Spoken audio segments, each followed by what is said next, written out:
Assalamualaikum teman-teman.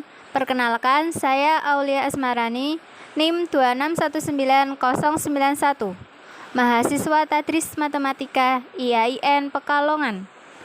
Video ini dibuat guna untuk menyelesaikan tugas UAS dari mata kuliah Psikologi Pendidikan kelas C.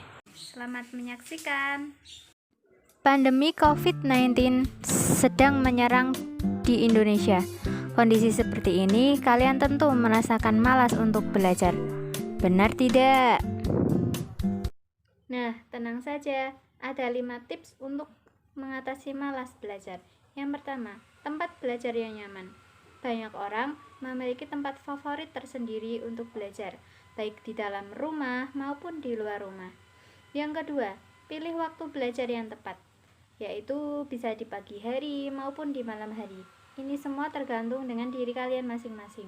Yang ketiga, hindari belajar dengan berbaring. Karena kalau kita belajar berbaring, maka rasa malas itu akan semakin bertambah. Tidak akan membuat kita fokus. Yang keempat, membuat tujuan untuk belajar. Apa sih tujuan kita belajar? Target apa yang kita capai ketika kita belajar? Yang kelima, membuat metode belajar kreatif.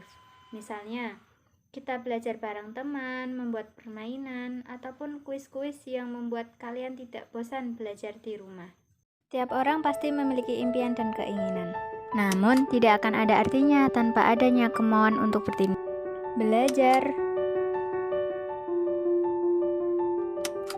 Ya, memang melelahkan dan juga membosankan.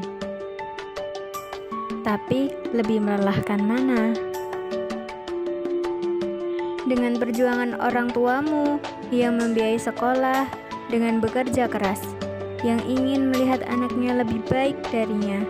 Mereka hanya ingin melihat anaknya itu sukses. Arthur Wellesley pernah berkata, orang bijak belajar ketika mereka bisa, sedangkan orang bodoh belajar ketika mereka merasa terpaksa. Mari kita simak beberapa motivasi belajar dari para tokoh. Yang pertama, Nelson Mandela berkata, pendidikan adalah senjata paling mematikan di dunia, karena dengan pendidikan Anda dapat mengubah dunia. Yang kedua, seseorang yang berhenti belajar adalah orang lanjut usia, meskipun umurnya masih remaja. Sedangkan seseorang yang tidak pernah berhenti belajar akan selamanya menjadi seorang pemuda, menurut Henry Ford. Yang ketiga, menurut Malcolm X, pendidikan adalah tiket ke masa depan. Hari esok dimiliki oleh orang-orang yang mempersiapkan dirinya sejak hari ini. Oleh karena itu, mumpung kita masih muda, ayo manfaatkan waktu untuk belajar. Walaupun saat ini kita sedang belajar dalam keadaan jarak jauh, namun kita harus tetap semangat untuk belajar menggapai cita-cita yang diinginkan. Cukup sekian penjelasan dari saya, Aulia Asmarani, NIM 2619091. Terima kasih teman-teman. Semoga COVID-19 ini segera berakhir, sehingga kita bisa melakukan pembelajaran tatap muka kembali. Wassalamualaikum warahmatullahi wabarakatuh.